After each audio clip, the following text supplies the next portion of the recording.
Hello மக்களே, welcome back to our channel. Bigg Boss season 9 live update பத்தி தான் பார்க்க போறோம். வீட்டுக்குள்ள சரியான பஞ்சாயத்து போயிட்டு இருக்கு மக்களே. ஒஸ்ட் பெஸ்ட்டை சூஸ் பண்ண சொன்னா இவனுக்கு மனசுல இருக்க வன்மத்தெல்லாம் வந்து இங்க கொட்டிட்டு இருக்கானுங்க. அதுல நம்ம விஜய் பருவதேக்கா ஒரு படி மேல போயிட்டு அரோராவோட கேரக்டரை தப்பா ப்ரொஜெக்ட் பண்றாங்க. ஓகேவா? ஃபர்ஸ்ட் வைல்ட் கார்டு உள்ள வந்தாங்க பாத்தீங்களா? அப்போ இவங்களோட கேரக்டர் வந்து தப்பா சொன்ன உடனே இவங்க அதுக்கு ஸ்டாண்ட் எடுத்தாங்க.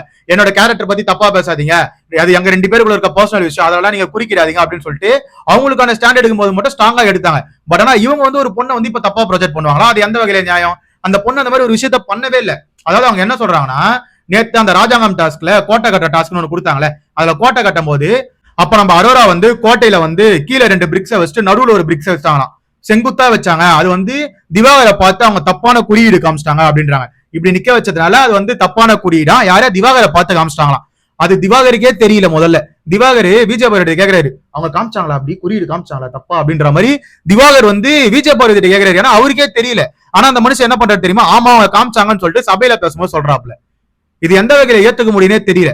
அதாவது கெமி அவர்கள் தரமா ஒரு செருப்படி கொடுத்தாங்க விஜய் பார்வதிக்கு. அவங்க தான் பக்கத்துல நின்றுட்டு இருந்தாங்கன்னா, அப்போ அரோரா வந்து இந்த மாதிரி பிரிக்ஸை கட்டினா கீழே விழாது, 2 பக்கம் நீங்க வச்சுட்டு நடுவுல ஒரு பிரிக்ஸை வச்சீங்கன்னா பிரிக்ஸ் வந்து பால் அடிச்சா கூட விழாது அப்படின்னு சொல்லிட்டு அவங்க ஒரு ஐடியா தான் கொடுத்தாங்களே தவிர அவங்க எந்த ஒரு தப்பான குறியீடும் காமிக்கல அப்படின்னு சொன்ன உடனே அங்க விஜய் பார்வதியோட மூஞ்சி செத்தே போச்சு. ஃபர்ஸ்ட் விஜய் பார்வதி சொல்லும் போது அரோரா கேட்டிருப்பாங்க, அது என்ன தப்பான குறியீடு சொல்லுங்கன்னு சொல்லும் போது விஜய் பார்வதி சொல்லிருக்க மாட்டாங்க, பதில் இல்ல. இந்த மாதிரி ஒரு சப்பையான ஒரு விஷயத்த வந்து தப்பான குறியீடு சொன்னோன்னு வச்சுக்கலாம் சபையில, அது வந்து நம்ம மேல தப்பா திரும்பிட்டோம்னு சொல்லிட்டு விஜய் பார்வதிக்கு ஒரு பயம் இருந்தது. அவங்க அரோரா கேட்க விஜய் பார்வதி சொல்லாம வெளியே போயிட்டு இருப்பாங்க. ஓகேவா? அதுக்கப்புறம் விஜய் பார்வதி ஒரு விஷயம் சொல்லுவாங்க, எல்லாரையும் கூப்பிட்டு வந்து நீங்க அசம்பிள் பண்ணுங்க நான் லிவிங் ஏரியால, அப்ப வந்து நான் அதுக்கான இது சொல்றேன், பதில சொல்றேன் அப்படின்னு எல்லாரையும் கூப்பிட்டு உட்கார வச்சு அசம்பிள் பண்ணதுக்கு அப்புறமேட்டு விஜய் பார்வதி வந்து ஸ்டார்டிங்லேயே இதுதான் வந்து தப்பான குறியீடுனா சொல்லிருக்க மாட்டாங்க. கன்னி அவர்களை சொல்லுவாங்க, விக்கிள்ஸ சொல்லுவாங்க, இந்த மாதிரி எல்லாரும் வந்து தப்பு பண்ணாங்கன்றதை சொல்லிட்டு அதுக்கப்புறம் லாஸ்டா வந்து அரோரா கிட்ட வருவாங்க. அப்ப வந்து இந்த மாதிரி ராஜாங்கம் டாஸ்க்ல பிரிக்ஸ் அடுக்குனாங்களா, அப்ப வந்து அவங்க தப்பான குறியீடு செங்குத்தா வச்சு நிக்க வச்ச மாதிரி நம்ம திவாகரை பார்த்து காமிச்சாங்க. அது வந்து தப்பு, அதுதான் தப்பான குறியீடு அப்படின்ற மாதிரி அவங்க சொன்னாங்க. இதுல என்னடா ஒரு லாஜிக்கே இல்லாத மாதிரி இருக்கா அப்படின்ற மட்டும் பாக்குற நம்மளுக்கும் தோணுச்சு. ஆனா அதுல வந்து அவங்க ஸ்ட்ராங்கா நிக்கிறாங்க பாத்தீங்களா, அங்கதான் நிக்கிறாங்க விஜய் பார்வதி. அவங்க பண்றது தப்புன்னு தெரிஞ்சாலும் அதுல வந்து அவங்க ஸ்ட்ராங்கா தான் நிப்பாங்க. அப்ப வந்து இன்னொரு விஷயம் சொன்னாங்க, அதாவது இதை நான் சொல்ல, நான் வந்து இந்த விஷயத்த பேசக்கூடாதுன்னு தான் நினைச்சேன், ஆனா திவாகர் வந்து இதை கேளுன்னாரு, அதனாலதான் நான் கேட்டேன்ற மாதிரி அங்க திவாகரை கோத்து வரதையும் பார்க்க முடிஞ்சது. இந்த மாதிரி நிறைய விஷயங்கள் நடந்தது மக்களே. விஜய் பார்வதி சரியான விஷம். விஜய் பார்வதிக்கு எதனா ஒரு விஷயம் பிடிக்கல, யாரையாவது ஒரு விஷயம் பண்ணணும்னு நினைச்சிட்டாங்கன்னா எந்த லெவலுக்கும் எந்த எக்ஸ்ட்ரீமுக்கும் இறங்கி அந்த வேலையை செய்வாங்க. அதான் அங்க பார்க்க முடிஞ்சது.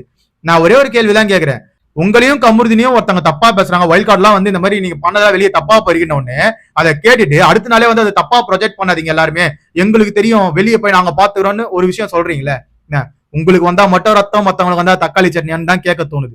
ஒரு பொண்ணை இப்படி இன்டர்நேஷனல் ஷோல அவமானப்படுத்தி உங்களுக்கு என்ன ஆக போகுதுன்னு எனக்கு தெரியல.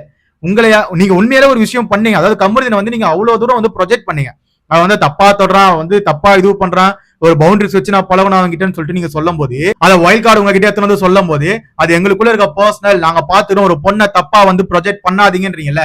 இங்க ஒண்ணுமே இல்லாத விஷயத்த நீங்க வந்து ப்ரொஜெக்ட் பண்றீங்க. ஒரு பொண்ணை வந்து சிம்பிளா சொல்ல போனா ஒரு பொண்ணு பண்ணாத தப்பா பண்ணுச்சு அப்படின்னு சொல்றீங்க, அதுவும் தப்பான செயலை.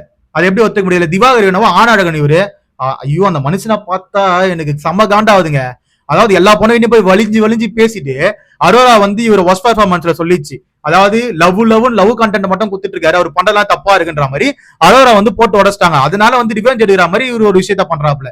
கேவலமா இருக்கு, உண்மையிலே தப்பான விஷயம். திவாகர் இந்த வாரம் ஃபுல்லா நிறைய விஷயத்துல மாட்டிருக்காப்ல. திவாகரை வச்சு கிளின்னு கிளிக்க போறாரு விஜய் கூட சேர்ந்து விஜய் பார்வதி என்ன நினைச்சிட்டு இருக்காங்கன்னா, அதாவது அவங்க கண்ணில் அடிபட்டு இருக்கு, அதனால இந்த வாரம் வந்து அவங்களை பெருசா எதுவும் கேட்க மாட்டான்னு நினைச்சிட்டு இருக்காங்க. கிழிச்சு தொங்க விட போறாரு, அப்பதான் அவங்களுக்கு தெரிய போகுதுன்னு நினைக்கிறேன். சரியான பாய்சனுங்க. விஜய் பார்வதி மாதிரி ஒரு கேரக்டர் நான் பார்த்ததே இல்லை, அதான் சொல்ல முடியும். விஜய் பார்வதி முட்டு கொடுங்க, எப்படி வேணாலும் முட்டு கொடுத்துக்கலாம். ஓகேவா? நீங்க என்ன வேணாலும் சொல்லலாம், விஜய் பார்வதி அப்படி பண்ணாங்க இப்படி பண்ணாங்க, விஜய் பார்வதி சொன்னது கரெக்ட்னு கூட நிறைய பேர் முட்டு கொடுப்பீங்க. அவங்களெல்லாம் நான் என்ன சொல்றதுன்னு எனக்கு தெரியல.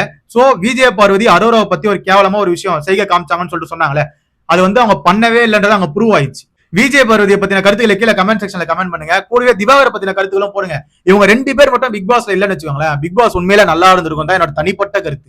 ஒரு டாஸ்க கொடுத்தாலும் அந்த டாஸ்க்ல வந்து எதனா ஒரு குழப்பத்தை பண்ணி அதை வந்து டாஸ்க குழி தோண்டி புதைச்சிறது, ஒரு கேம் ஒரு பொண்ணுங்களை வந்து இந்த மாதிரி தப்பா ப்ரொஜெக்ட் பண்றது, திவாகர்லாம் எந்த ஒரு ரைட்ஸ் இருக்குன்னே தெரியல. திவாகர் எல்லா பொண்ணுகிட்டையும் போய் ஃபிளர்ட் பண்ணிட்டு கடைசியில அந்த பொண்ணுங்களை வந்து தப்பா, அந்த பொண்ணுங்க பண்ணதான் தப்புன்ற மாதிரி ப்ரொஜெக்ட் பண்றாரு பாருங்களேன்.